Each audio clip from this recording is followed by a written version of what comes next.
여러분 안녕하십니까, 진성호입니다. 윤석열 대통령 당선인의 드림팀. 자, 윤석열 당선인, 지금은 대통령 당선인이 되었지만 사실 지난 1월 1일 새해를 시작할 때만 해도 윤석열 후보의 지지율은 바닥으로 치닫고 있었습니다.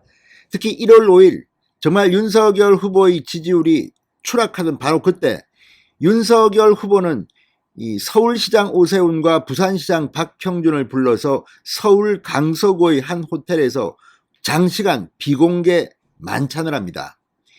자, 1월 5일이 바로 당시입니다. 그때 한때 이 이재명 후보는 윤석열 후보를 10%포인트 이상 이기기도 했습니다. 그때는 당내 갈등이 있었고 김종인 총괄선대위원장, 이준석 대표, 또 뭐 윤핵관, 아무튼 상당히 상황이 안 좋았습니다. 그때 오세훈과 박형준으로부터 많은 말을 들었습니다. 그리고 이틀 뒤 1월 7일쯤으로 생각합니다. 1월 7일, 8일, 9일 윤석열의 반격은 시작됩니다. 이제 선대위, 김종인 선대위를 아예 해체해버리고 김종인 총괄선대위원장을 사실상 해고해버립니다. 그리고 선대본부 체제로 간단하게 간편하게 갑니다. 그때 선대본부장이 권영세, 정책본부장이 원희룡입니다. 이 투톱 체제입니다. 그게 이준석 당대표가 함께 합류해서 AI 윤석열을 만들고 쇼츠 영상을 만들고 젊은 청년 보좌역들을 동원해서 새로운 캠페인을 시작합니다. 자, 지금 인터넷 커뮤니티 등에는 윤석열 당선인의 무망언 혈황판이라는 것이 등장한 적이 있습니다. 무망언 혹은 무실수.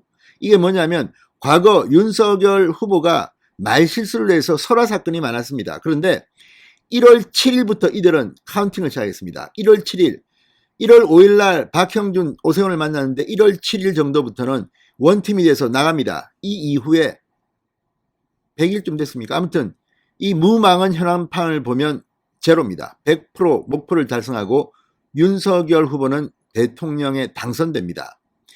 자, 이걸 보면 윤석열 당선인에게는 이 선대본부에 있지는 않고 광역자치단체장이기 때문에 선거 유세에 참여하는 것이 법으로 금지되어 있지만 든든한 우군, 오세훈과 박형준이 있습니다. 윤석열 당선인이 어제 그제 오세훈, 박형준 두 명의 시장과 통화를 했다고 합니다. 이제 인수위가 오늘 출범했습니다. 오늘 사실상 이 인수위원장, 부위원장 그리고 기획위원장, 여기에 김한길, 김병준 위원장까지 탑들은 다 결정됐습니다. 이제 인수위원들의 순차적인 발표만 남았습니다. 여기까지 올 때까지 윤석열 당선인에게 음으로 양으로 도움을 준 두 명의 정치인들입니다. 사실 민주당은 그동안 인재풀이 많았고 이 국민의힘은 적다는 그런 주장을 하는 사람들이 있었습니다. 박근혜 전 대통령이 탄핵당하고 보수는 괴멸됐다는 그런 한탄이 나온 적이 있습니다. 그렇지만 5년 동안 보수는 굉장히 빠르게 회복했고 이번 대통령 선거 과정을 겪으면서 보수의 정치인들이 두각을 나타냈습니다. 특히 지난해 4월 7일 부산시장, 서울시장 보궐선거에서 오세훈, 박형준이 탄생했고 여기에 지금 이번 선대 과정에서 나타난 후보들, 지금 인재풀이 오히려 국민의힘이 풍부하고 민주당은 이낙연 전 대표 지금 미국 간답니다. 이재명 후보와의 갈등설이 있습니다. 여기에 박영선, 추미애, 정세균 상당히 많은 정치인들이 얼마 전까지는 상종가를 쳤지만 지금은 다 조용합니다. 왜 그럴까요? 선거 패배와 함께 민주당의 내로남불 5년이 내부에서 비판을 받으면서 이제 민주당의 앞으로의 미래의 정치 인재는 그렇게 많이 보이지 않습니다. 지금 서울시장 후보만 해도 지금 추미애, 박영선, 임종석이 거론되지만 이 사람들로 되겠습니까? 박주민 의원 되겠습니까? 자, 어쨌든 경기도지사도 보면 안민석, 조정식 이름이 나오는데 이재명에 비하면 약체라는 생각이 듭니다. 이런 가운데 윤석열 당선인과 오세훈, 박형준의 케미스트리가 다시 한번 주목을 받고 있습니다. 중앙일보가 오세훈, 박형준과 통한 윤석열 당선인의 스토리를 보도했습니다. 진성호의 직설 시작합니다. 방송에 앞서 아직 진성호 방송의 구독자가 아니신 분은 붉은색 구독 버튼 눌러주십시오. 더 좋은 방송으로 보답하겠습니다. 대통령 선거가 끝이 아닙니다. 6월 1일 79일 뒤에는 지방선거가 있습니다. 부산시장 서울시장은 제가 볼 때는 안정권입니다. 그 외에 경기도지사를 잡아야 합니다. 이게 관건인데 지금 마땅한 후보, 아마 이거는 상당히 센 사람이 나와야 됩니다. 왜냐하면 경기도지사 선거는 그거로 끝나는 게 아니라 경기도에 있는 수없이 많은 도시들, 성남시장, 부천시장, 아무튼 상당히 많은 남양주시장, 상당히 많은 시장과 시의원, 도의원 선거가 경기도지사에 달려있기 때문입니다. 이런 과정에서 윤석열 당선인이 오세훈, 박형준과 통화한 내용은 상당히 주목을 끌고 있습니다. 자, 윤 당선인 서울시장 오세훈에게 어제 전화를 해서 이렇게 말했다고 합니다. 사람 좀 보내주십시오. 인수위원회. 부동산 정책 때문입니다. 자, 어제 윤석열 당선인은 오세훈 시장에게 직접 전화를 걸어서 서울 집값 안정 이후 국정 운영의 우선순위인 부동산 정책과 관련해서 당선인의 의지를 실현하기 위해서 서울시의 능력 있는 공무원을 인수위에 좀 파견해달라고 정식으로 요청했다고 합니다.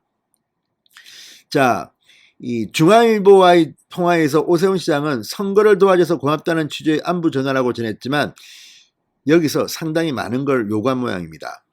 자, 오 시장 지난해 12월에는 윤석열 당선인과 함께 서울 미아동을 찾아 재건축 재개발 현장을 둘러보면서 캠페인에 사실상 도움을 주기도 했습니다. 무엇보다 부동산 정책은 아는 사람이 필요합니다. 지금 국토부는 문재인 정권의 부동산 정책을 실패한 사람들입니다. 그래서 서울시 공무원을 좀 파견받았으면 좋겠다.